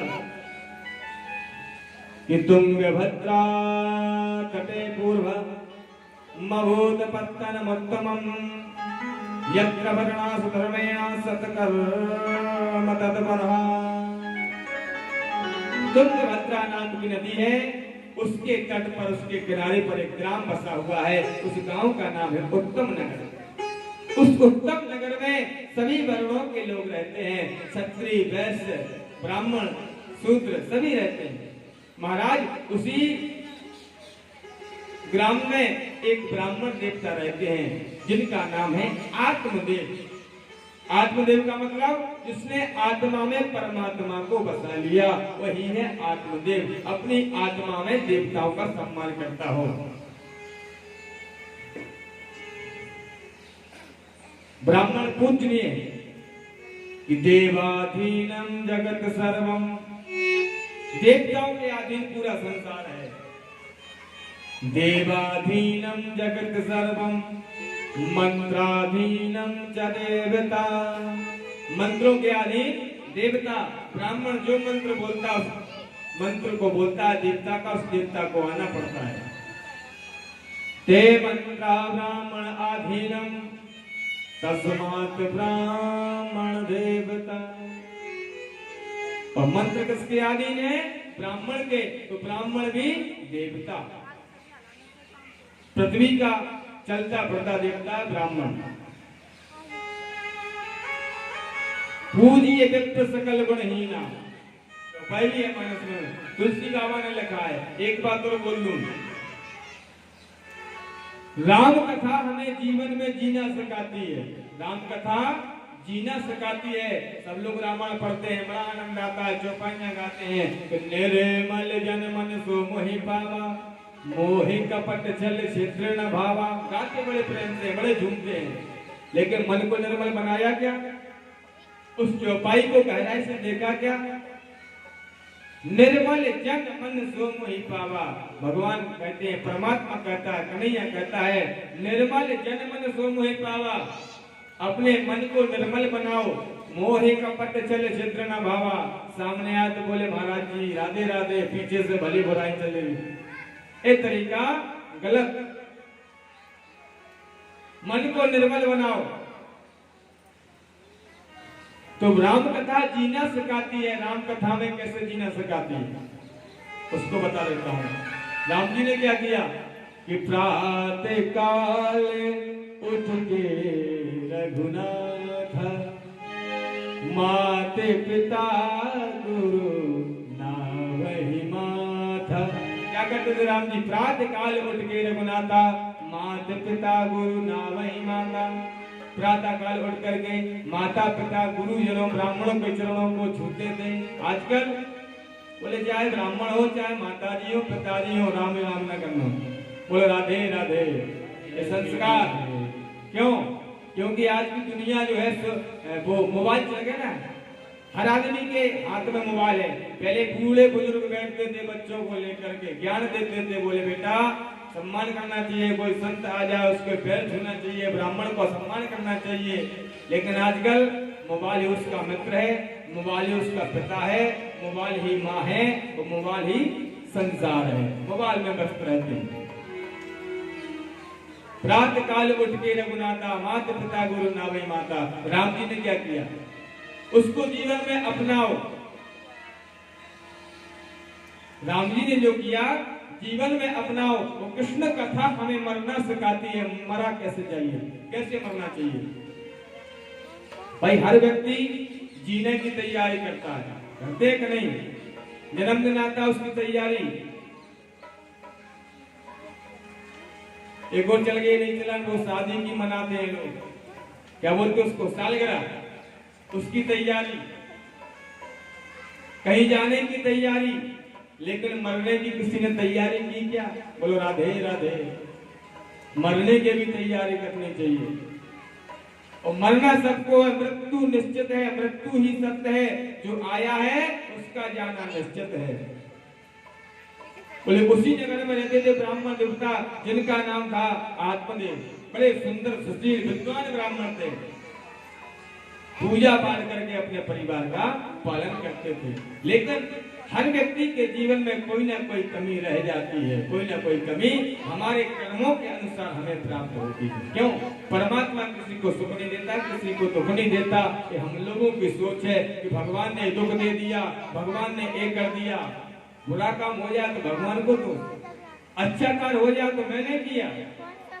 कि को न काहू सुख दुख कर दाता, को न काहू सुख दुख कर दाता, को न काहू सुख कर दाता, को न काहू सुख दुख कर दाता, को न काहू सुख दुख कर दाता। निज कृत कर्म भोग सब भ्राता, निज कृत कर्म भोग सब भ्राता। ओम न काहू सुख दुख कर दाता, कोई किसी को सुख नहीं देता, कोई किसी को दुख नहीं देता। ओम न काहू सुख दुख कर दाता, निज कृत कर्म भोग सब भ्राता। जैसा हम कर्म करते हैं वैसा फल हमें प्राप्त होता है। बोया पेड़ बबूल का तो आम कहां से आए। बबूल के पेड़ में कभी आम लगते हैं क्या? कल्पना कीजिए। उसी प्रकार मेरा गोविंद किसी को सुख नहीं देता, किसी को दुख नहीं देता। अपने कर्मों के अनुसार हमें फलों की प्राप्ति होती। तो ब्राह्मण देवता है, बड़े सुंदर सुशील हैं, उनकी धर्म पत्नी है, बड़ा सुंदर नाम है धुंधली। यथा नाम यथा गुण, जैसा नाम वैसे ही उनमें लक्षण हैं। सब कुछ बढ़िया है पंडित जी के पास, धन की कोई कमी नहीं, लेकिन एक कमी है। वो क्या? घर में कोई संतान नहीं है। जिस घर में पुत्र नहीं, जिस घर में संतान नहीं, वो घर शमशान के समान है। किस प्रकार से? कि पति बन सूनी मांग, पति बन सूनी मांग, पुत्र बन है घर सूना, दो मुक्ति के मार्ग में है दुख दूना। इस प्रकार से पति के बिना जो विधवा जो महिला होती है वो समझ सकती मां के सिंदूर की महिमा क्या है। हर कोई नहीं समझ सकता। पुत्र बन घर सूना, जिस घर में संतान ना हो उस माँ से पूछो, उस बाप से पूछो क्या बीतती उसके ऊपर। घर शमशान सा लगता है, वो घर नहीं शमशान बन जाता है। इधर आत्मदेव जी के कोई संतान नहीं, धन संपदा सबको लेकर क्या काम नहीं, भोगने वाला कोई नहीं। बड़े उपाय किए महाराज, लेकिन संतान की प्राप्ति फिर भी नहीं हुई। पंडित जी बेचारे सीधे सच्चे हैं, जाते यजमानों के यहाँ पूजा पाठ करने के लिए दिन भर घर पर पत्नी का साम्राज्य रहता है, एक छत्रराज। बोलो राधे राधे। कभी सामने वाले से झगड़ा कर लेना, कभी पड़ोस वाले से, कभी पीछे वाले से, रोज का काम है धुंधली देवी का। और जैसे ही आत्मदेव जी आते हैं समझो सती सावित्री के बाद इन्हीं का नंबर है। बोलो राधे राधे। बड़ी करुणा दिखाते हैं पतिव्रता धर्म की। समय बीतता गया, एक तुलसी का वृक्ष भी उनके अंगना में लगा हुआ तुलसी का वृक्ष भी सूख गया। हर हिंदू को चाहिए कि घर में तुलसी का वृक्ष और गाय जरूर रखें। जिस घर में धन के स्रोत ना हो, इनकम ना होती हो, पैसा आके खर्च हो जाता हो, रुकता ना हो, उन लोगों से निवेदन करूंगा घर में तुलसी का पौधा लगाएं। उस तुलसी माता की घी की बत्ती से रात को शाम को आरती करें, वो दीपक उनके पास में रखते हैं। गारंटी कहता हूं उस घर में धन की कभी नहीं होगी। बोलो राधे राधे। हर हिंदू को घर में गाय बांधनी चाहिए। गाय लक्ष्मी स्वरूपा है, गाय के गोबर में लक्ष्मी का वास है। बोलो राधे राधे। राधे राधे बोलना जोर से, राधे राधे, जय श्री राधे। और महाराज गाय भी बांझ है गई, पड़ोसियों का आना शुरू हुआ। बोला, अरे पंडित जी, आप सुबह सुबह मत निकला करो, आपकी शकल हम देखते हमारा दिन बेकार जाता है, तुम्हारे कोई संतान नहीं है, तुम्हारा मुख देखना पाप है। कई लोगों ने कई प्रकार की अनेक प्रकार की बातें की। बोले, तुम्हारे घर में जो गाय थी वो भी बांझ है गई, तुलसी का वृक्ष भी सूख गया, क्यों सूख गया? बोले, भैया रोज जल देता था मैं वृक्ष में, मुझे पता नहीं कैसे सूख गई। गाय की रोज सेवा करता था, मैंने तो कुछ किया नहीं, लेकिन जो पड़ोसी लोग होते ना, अच्छे पड़ोसी बन जाए तो समझो आपको उखाड़ के फेंक देंगे। बोलो, राधे राधे, जय श्री राधे। पड़ोसियों ने ताना देना शुरू किया। ताने देते देते देते देते समय बीतता गया, पंडित जी पर नहीं रहा गया आत्मदेव पर। और एक दिन सब कुछ छोड़ करके सोचा कि आज जंगल में जाकर के अपने प्राणों को न्यौछावर कर दूंगा, प्राणों को ही त्याग दूंगा। संसार के लोगों का ताना मैं सहन नहीं कर सकता, मेरे अंदर वो शक्ति नहीं। जंगल में पहुंच गए, चलते चलते चलते चलते थकान हो गई। एक वृक्ष के नीचे जाकर के उससे टिक करके बैठ गए। आंसुओं की धारा चल रही थी, रो रहे थे, गोविंद से बोल रहे थे, हे कन्हैया, मैंने कौन सा पाप अगले जन्म में किया, उस जन्म की पाप की सजा मुझे आज भुगतनी पड़ रही है। कन्हैया, मेरा उद्धार करो गोपाल। देखिए, परमात्मा मेरा कन्हैया या राम या विष्णु या शिव स्वयं नहीं आते, अपने दूतों को भेजते हैं, अपने दूतों को, अपने भक्तों को भेज देते उद्धार करने के लिए। रो रहे थे कि रास्ते में कहीं से संतों की टोली चली आ रही थी। संतों की टोली के जो महंत जी महाराज थे, बड़े ज्ञानी थे, उन्होंने दूर से देखा कि पेड़ के नीचे जो बैठे वो कोई साधारण व्यक्ति नहीं है, विद्वान ब्राह्मण हैं। उनके पास में पहुंचे, ब्राह्मण ने उठ करके संत के चरणों में प्रणाम किया। प्रणाम करने के बाद में महाराज उन संत से आशीर्वाद लिया। और महात्मा जी ने पूछा, हे प्रदेवता, आप देखने में तो ब्राह्मण लगते हैं, ब्राह्मण हैं आप? बोले, जी महाराज, मैं ब्राह्मण हूँ, विद्वान हूँ। बोले, यहाँ जंगल में क्या कर रहे हैं? बोले, हमारे घर में कोई संतान नहीं, गाय थी बांझ है गई, तुलसी का वृक्ष था सूख गया, दुनिया वाले ताने देने लगे, मैं अपने आत्महत्या करने के लिए जंगल में आया। बोले, गलत बात, आत्महत्या करना पाप है। बोले, जो लोग आत्महत्या करते हैं वो 7 जन्मों तक भटकते हैं, 7 जन्म के बाद में कुकर सुकर की योनि प्राप्त मिलती है। बोलो, राधे राधे। आत्महत्या नहीं करनी चाहिए। बोले, महाराज क्या करूंगा? उन महात्मा जी ने पंडित जी के मस्तक रेखाओं को पढ़ा और कहा, महाराज, आपके एक जन्म की तो छोड़ो, 7 जन्मों तक संतान का योग नहीं। अब पंडित जी का माथा गरम। बोले, महाराज, या तो मुझे पुत्र प्राप्ति का वरदान आप दें, आशीर्वाद दें, नहीं तो मैं आपके चरणों में सिर पटक पटक के अपने प्राणों को त्याग दूंगा। आपको ब्रह्म हत्या का दोष लग जाएगा, ब्रह्म हत्या आपको लग जाएगी। संत ने मन में विचार किया, क्या दुविधा में फंस गया, सीधा जा रहा था, अच्छा खासा कहां फंस गया, इसके भाग्य में है ना। फिर भी प्रभु से प्रार्थना की, हे गोविंद, इसकी रक्षा करना, मेरी लाज रखना।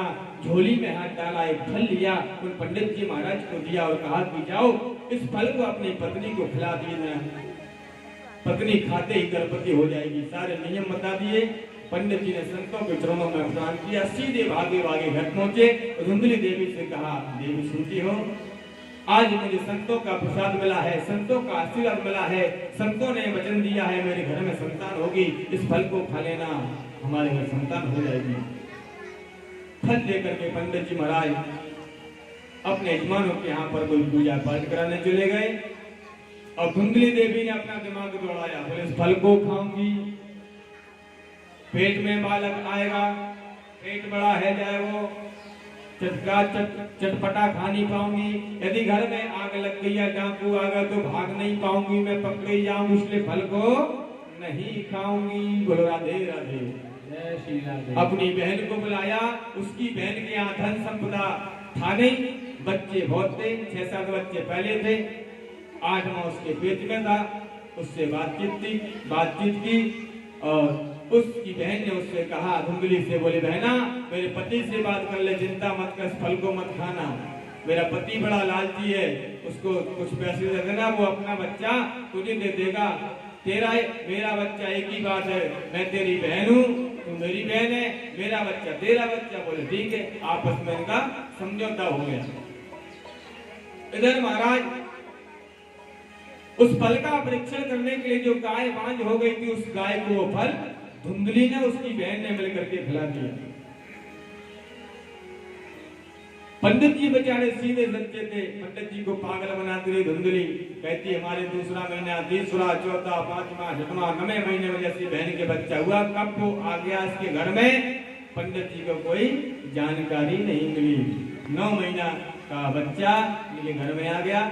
9 महीने बाद इधर गाय माता जो बांझती, इन्होंने भी एक बछड़े को जन्म नहीं दिया, एक बच्चे को जन्म दिया।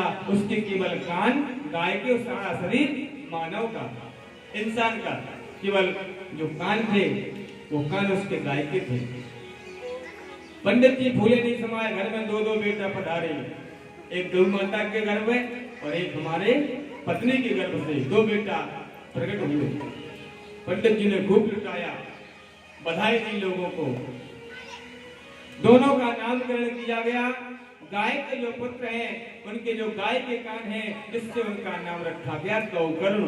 बोले गौकर्ण भगवान की जय। और धुंधली के जो बेटा हुआ, उसका नाम रखा परमात्मा देव, आत्मदेव।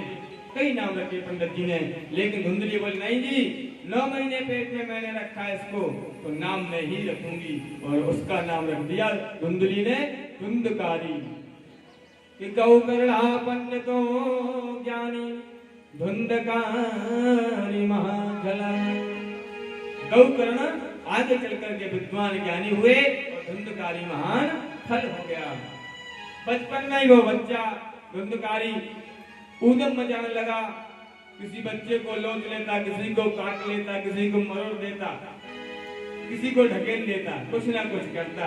रोज शिकायतें उसकी आने लगी घर में। पंडित जी कहते भैया कई सालों के बाद बच्चा भयो, कोई बात ना, बच्चा है छोटो सो, क्षमा करियो। लोग समझते कोई बात नहीं, अपने पंडित जी का बच्चा है। थोड़ा बड़ा हुआ, कंचे से खेलने लगा, गोली से। यहीं पर माँ बाप भूल कर देते हैं बच्चों को बिगाड़ने में। लड़की को बिगाड़ने में बाप का हाथ होता है, और लड़की को बिगाड़ने में माँ का। बोलो राधे राधे। कैसे? उसका कारण भी बताऊंगा। जब बच्चा गोली खेलता है तो बाप बड़ा खुश होता है, बेटा लगा हुआ है, बच्चा व्यस्त है, चलो खेलने दो। वही बच्चा बड़ा होता फिर बड़ी गोली से खेलता। बोलो राधे राधे। और माँ जो माताएं होती हैं, बच्चे के मुंह में बाटल लगा दी, लगाते ना बोतल, दूध पिलाते बोतल से। वही बच्चा जब बड़ा होता फिर बड़ी बोतल जाके होटल में पीता। बोलो राधे राधे। तो माँ बाप का हाथ होता है बच्चे को बिगाड़ने में। बच्चा कंचा के गोली से खेलने लगा, थोड़ा और बड़ा हुआ, जुआ खेलने लगा, धुंधकारी। इधर गौकर्ण जी महाराज अपने शास्त्र का अध्ययन करते, वेदों का अध्ययन करते, पुराणों का अध्ययन करते।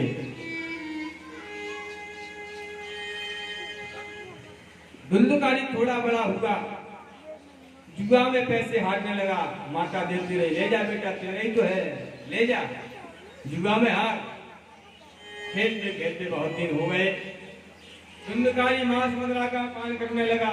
एक दिन आत्मदेव जी महाराज ने समझा, बेटा हम ब्राह्मण हैं, बेटा ब्राह्मणों को शोभा नहीं देता मांस मदिरा का पान करना। तो आप चुप रहिए, हम जो करते हैं अच्छा करते हैं, दखल अंदाजी नहीं करिएगा हमारे बीच में। बोले महाराज गौकर्ण जी महाराज तीर्थ यात्रा पर चले गए। इधर धुंधकारी अनेक अत्याचार करता, चोरी करने लगा, घर का सारा धन खर्च कर दिया।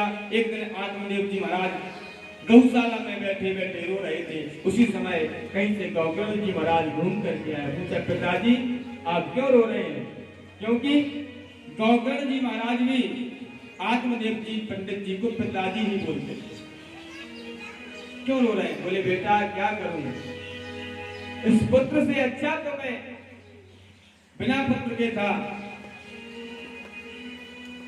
पुत्र हुआ, हमारी बात सुनता नहीं, बेटा इसने दुखी कर दिया। ऐसा पुत्र हमें नहीं चाहिए था। बात को मानता नहीं, मांस मदिरा का पान करता है। हमारे स्वर्ग जैसे घर को इस नालायक ने नरक का अड्डा बना दिया। बेटा तुम ही बताओ मैं क्या करूं? भजन करता हूं, भजन में मन लगता नहीं, जंगल में जाऊं तो कैसे जाऊं, मन में इतना अशांति है। बोले पिताजी चिंता मत करो, आप भागवत के 10वें स्कंद का पाठ करो, सीधे जंगल में जाकर के आपको कन्हैया के चरणों की प्राप्ति हो जाएगी। आत्मदेव जी महाराज सीधे जंगल की ओर चले और वहां जाकर के 10वें स्कंद का पाठ किया। इससे उन्हें भगवान श्री कृष्ण के चरणों में जगह प्राप्त हुई।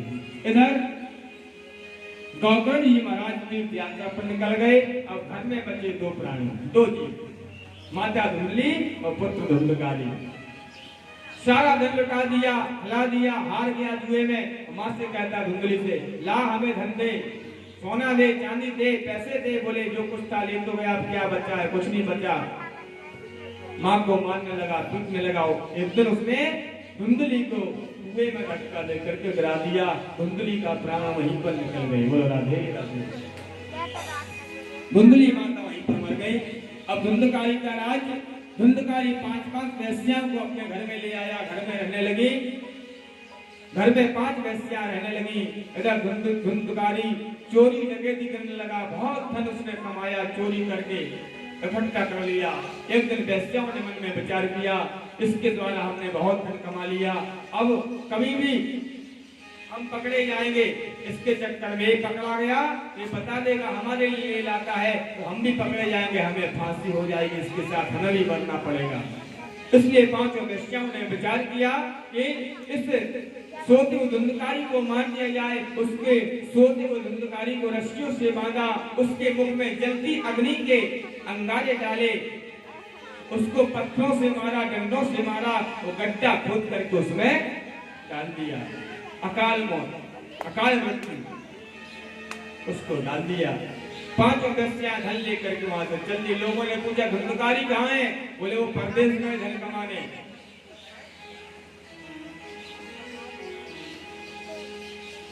और 5 वेश्याएं वहां से रघु चक्कर हो गई। महाराज 5 वेश्याएं भाग गई, किसी को भनक नहीं पड़ी। एक दिन गौतम जी महाराज कुछ वर्षों के बाद में अपने पैतृक गांव में आए। जैसे ही गांव में आए तो सोचा कि रात्रि का समय है, क्यों लोगों को डिस्टर्ब किया जाए, जानकारी लोगों को मिलेगी कि मैं आया हूं तो लोग मेरी सेवा में लगेंगे, नींद खराब होगी, इसलिए मैं अपने घर में जाकर के कुछ देर विश्राम कर लेता हूँ, भजन कर लेता हूँ। अपने घर में पहुंचे, पिताजी के घर में खंडर पड़ा हुआ था और जाकर के अपना आसन लगाया। देखिए जब दुनिया सो जाती है, जब भक्त लोग भगवान को याद करते हैं, बोलो राधे राधे, भजन करते हैं। भोजन और भजन एकांत में करना चाहिए। भोजन जब किया जाए किसी सामने वाले की दृष्टि न पड़े, भजन जब करें तो खावा का न करें। निर्मल जन मन सो मोहि पावा, मोहि कपट जल क्षेत्र नवावा। लेकिन आजकल दिखावा ज्यादा चल रहा है, चमत्कार को लोग नमस्कार कर देते हैं। एक जादूगर होता है, वो अपनी जादुई विद्या से लोगों की नजरों को बांध देता है। बोलो राधे राधे। जब तक जादू चलता है आपको कुछ नहीं दिखेगा, क्या ओरिजिनल है और क्या डुप्लीकेट है। उसी प्रकार संसार में भी कई जादूगर ऐसे आ गए जो अपना जादू फैलाते हैं, जादू विद्या दिखाते हैं, इनसे सावधान रहें। तो गौतम जी महाराज जैसे ही आसन लगा करके भजन करने बैठे, कई प्रकार की आवाजें आने लगी। कभी शेर की, कभी गीदड़ की, कभी गधा की, कभी किसी की, नाना प्रकार की आवाजें, बकरे की, कई प्रकार की आवाजें आई। आवाजें जब आई, गौतम जी ने पूछा कौन है श्रीमान जी, आप कौन है? कोई उत्तर नहीं मिला। गौतम जी महाराज ने हाथ में जल लिया, गायत्री मंत्र पढ़ा, प्रभु का ध्यान किया और जैसे छींटा लगाए सामने आ जो भी है एक प्रेत की छाया सामने आई। बोले भैया प्रणाम, मैं आपका छोटा भाई धुंधकारी हूँ।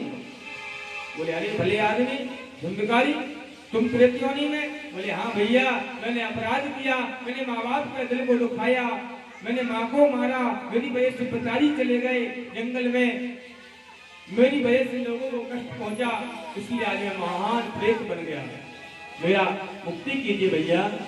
गौतम जी ने कहा भैया तेरा मैंने गया जी में पिंडदान कर दिया, जितने तीर्थों पर गया सब जगह श्राद्ध कर दिया, तर्पण कर दिया। और बोले कहते हैं कया जी ने एक बार पिंडदान करने से प्रेत योनि से मुक्ति हो जाती है।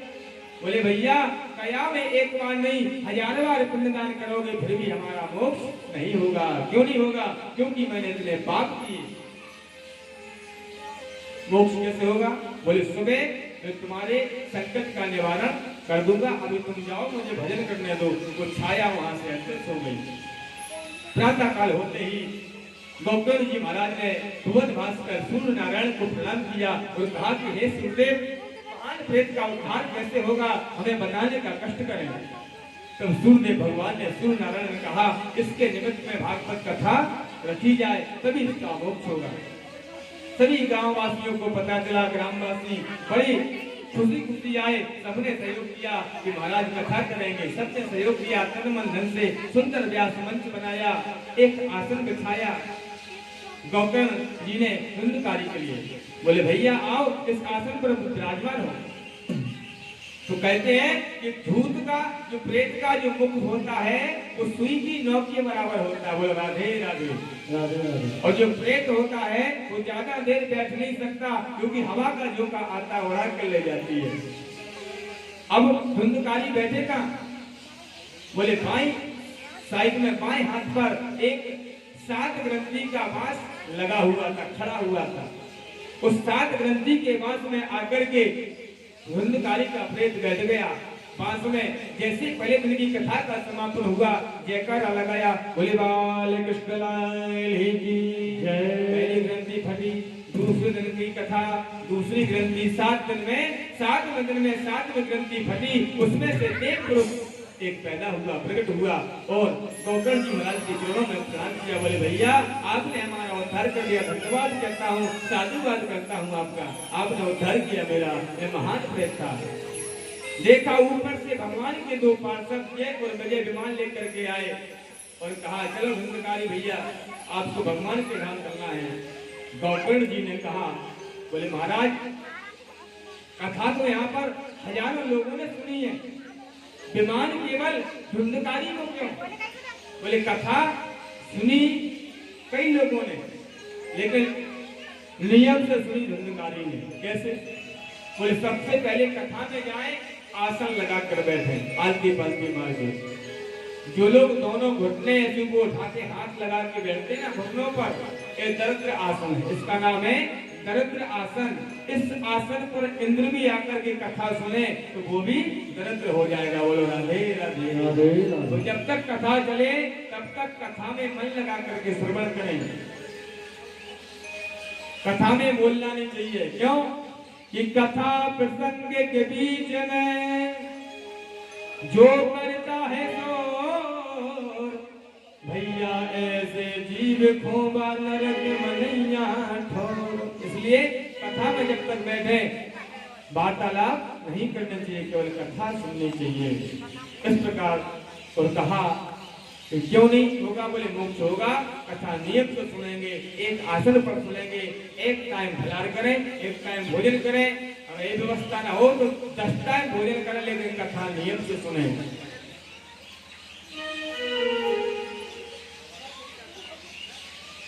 कल इस कथा को आगे विस्तार से बताऊंगा, कथा को विराम देते हैं। और उधर जो हरिद्वार में कथा चल रही थी, भक्ति महारानी के उद्धार के लिए, उनके पुत्रों के उद्धार के लिए वहां पर कथा चली और दोनों ज्ञान और वैराग्य का बढ़ावा कथा के माध्यम से कथा श्रवण करके दूर हुआ। भक्ति महारानी बड़ी प्रसन्न हुई, बड़ा सुंदर वहां पर कीर्तन होने लगा। कीर्तन होते होते सभी देवता नाचने लगे, नारद जी वीणा बजाने लगे, देवराज इंद्र मृदंग बजाने लगे। सभी देवता नाच रहे हैं, गा रहे हैं। धुंध और भक्ति महारानी और ज्ञान वैराग्य दोनों भी नाचने लगे। हरे राम राम राम हरे हरे, हरे राम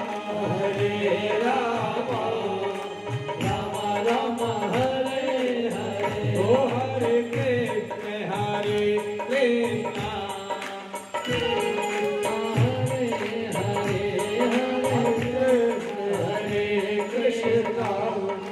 कृष्णा कृष्णा हरे हरे हरे राम राम राम हरे हरे हरे राम राम राम हरे हरे कृष्णा कृष्णा कृष्णा हरे हरे हरे कृष्ण कृष्ण हरे हरे हरे कृष्ण कृष्ण हरे हरे बोले कृष्ण कन्हैया लाल की जय हो। श्रीमद् भागवत महापुराण की जय हो। संत हनुमंत लाल जी महाराज की जय हो। सुखदेव जी महाराज की जय हो। वेद व्यास जी महाराज की जय हो। श्रीमद् भागवत महापुराण की जय हो। जय जय श्री राधे। चलिए शब्दों के साथ वाणी को विराम लेते हैं और जो कथा आपके ग्राम में चल रही सभी ग्राम वासियों के सहयोग से और हमारे मथुरा से जो भैया हैं अमित जी एवं हमारी बहन मधु जी, इन दोनों ने कड़ी मेहनत आपके गांव में की। इनके लिए व्यासपीठ से साधुवाद देता हूँ, धन्यवाद देता हूँ। बिहार जी के चरणों से निवेदन करता हूँ कि हे बिहार जी, इन दोनों का भी कल्याण करें और ऐसे ये कथा गांव-गांव कराते रहें। जय जय श्री राधे, जय जय श्री कृष्ण। सभी लोग अपने अपने स्थान पर भगवान की आरती के लिए खड़े हो जाएंगे। ओम ज्वालामालिनी नमः रत्नेश्वरी नमः एकदंत्रण सर्वोपचारे गंतव्य कोणे समर्पयामि।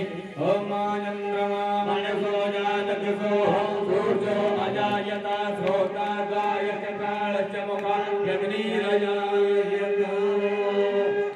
हरि निहारो री सखी हो उतारो री सखी,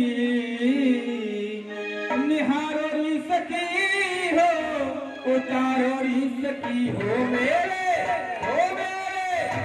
मेरे कान्हा जी के आरती उतारो री सखी, मेरे कान्हा जी के आरती उतारो री सखी, ओ मेरे कान्हा जी के आरती उतारो री सखी, मेरे कान्हा जी के आरती उतारो री सखी।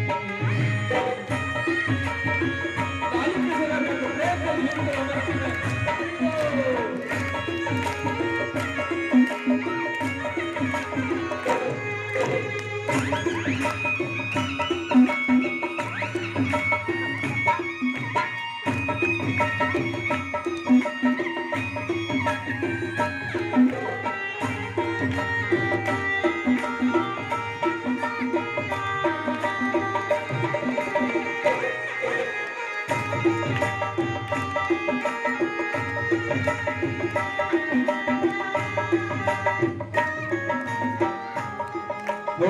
मोरे मुकुट माथे पे सोहे, मोरे मुकुट माथे पे सोहे, प्यारी बंसी मेरा मन मोहे, प्यारी बंसी मेरो मन मोहे, प्यारी छवि तेरी दिल में बसी, प्यारी छवि तेरे दिल में बसी, ओ प्यारी छवि तेरी दिल में बसी, ओ प्यारे अपने अपने कान्हा जी की आरती उतारो री सखी, अपने कान्हा जी की आरती उतारो री सखी, ओ मेरे मोहन की आरती उतारो री सखी, मेरे मनमोहन की आरती उतारो री सखी। राधे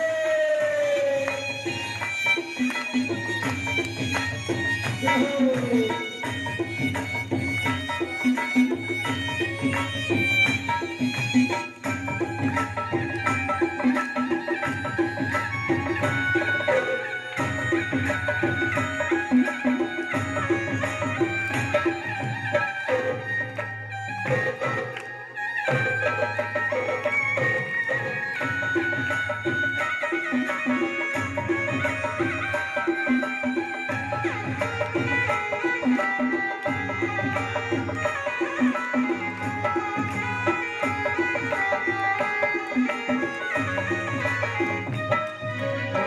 चरणों से निकली है गंगा प्यारी, चरणों से निकली है गंगा प्यारी, जिसने सारी दुनिया तारी, जिसने सारी दुनिया तारी। हो श्री चरणों में बलिहारी हो सकी, श्री चरणों में बलिहारी हो सकी। हो मेरे अपने मेरे जुगल किशोर की आरती उतारो रे सखी, मेरे जुगल किशोर की आरती दियो तारो री सखी।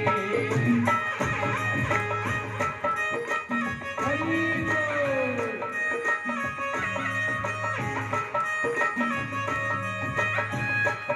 दोनों हाथों से तालियों की सेवा करते हुए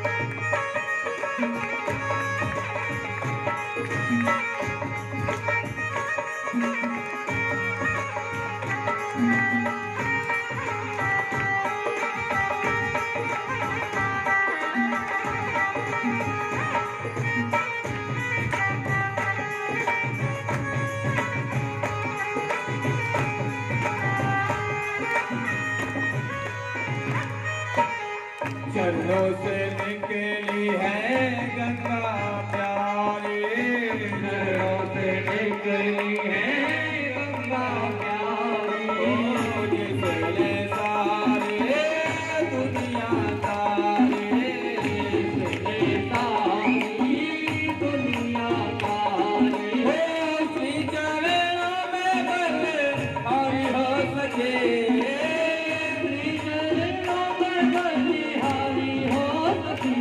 प्यारे मेरे दोनों हाथ जो करके ताली की सेवा करते हुए, ओ मेरे मनमोहन की आरती उतारो रे, मेरे मनमोहन की आरती उतारो रे सखी। मनमोहन की आरती उतारो रे सखी।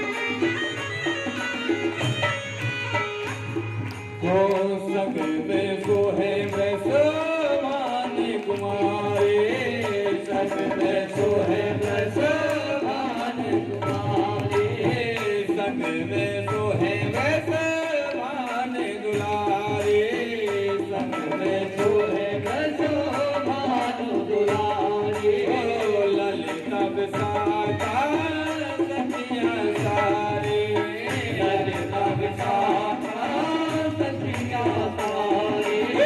श्री चरणों में बलिहारी हो सकी, श्री चरणों में बलिहारी हो सकी। ओ मेरे अपने अपने जुगल किशोर की आरती उतारो सकी, अपने जुगल किशोर की आरती उतारो सकी। हे राधे कंठे जी कलाल रसवान की लहरी, राधे नंद जी कलाल रसवान के लहरी, ओ मेरे अपने प्यारे भगवान की आरती उतारो सखी, प्यारे भगवान की आरती उतारो सखी, ओ मेरे मनमोहन की आरती उतारो सखी।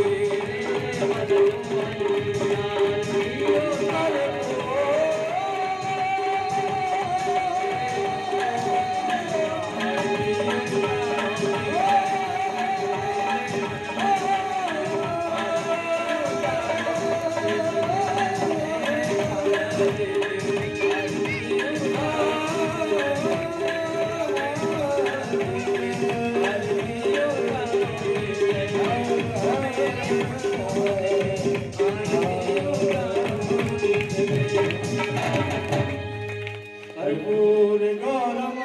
करुणावतारम संसार सारम बुद्धे हारम सदा वसंतम हृदयाल विंदे भगवानी सतम गुणाने मंदार माला फुलतार गाए कपाल माला जगने कराए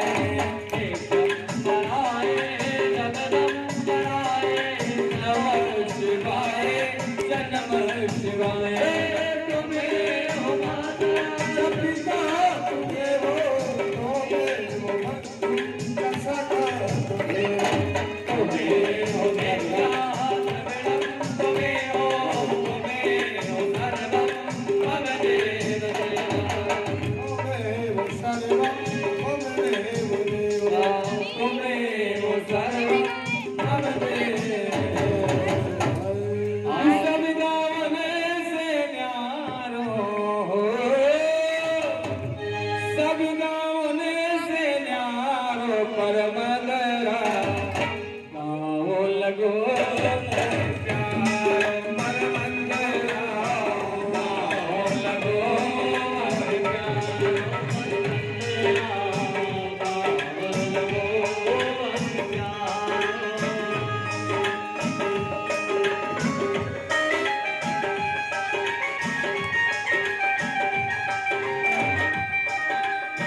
ग्रामवासियों से धर्म कर्म में है सबसे आगे धर्म कर्म में है सबसे आगे धर्म कर्म में सबसे आगे धर्म कर्म में सबसे आगे और गाँव से ना चंदा माने और गाँव से ना चंदा से ऐसे जो भाव नियारो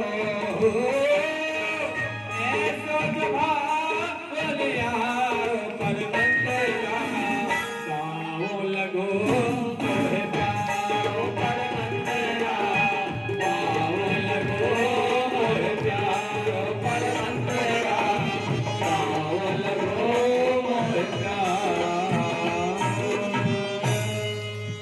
ओम कपिल जगन्नाथ यंत्रे माता धनवाय धनान्यान्यान्याने हयागम महिमाना तजंत्र पूर्वे राज्याः संतुले हरि ओम नक्यनंदनाय विद्महे यशोदानंदनाय धीमहि तन्नः श्रीकृष्णः प्रचोदयात् हरि ओम गुणभानुजाय विद्महे कृष्णप्रियाय च धीमहि तन्नः श्रीरामः प्रचोदयात् हे वन्दगामकलजं भगवाननाथे पुण्यानयाजकरवीररसाल पुष्प वेदप्रमाण तुलसी दलमञ्जरी विश्वं पूजयामि जगदीश्वर मे प्रसीद नाना सुगन्धि पुष्पाणि काकालोद्भवानि च पुष्पाञ्जलिन्मया दत्त्वा ग्रहाणां करोमि अंजलि मेली कर सुमन मन में श्रद्धा भाव पुष्पांजलि अर्पण करूं प्रभु आप करो स्वीकार पुराण पुरुषोत्तमाय मां मंत्र पुष्पांजलि समर्पयामि बोलिमांगी बिहारी लाल की जय हो भागवत महापुराण की जय हो हनुमान जी महाराज की जय हो।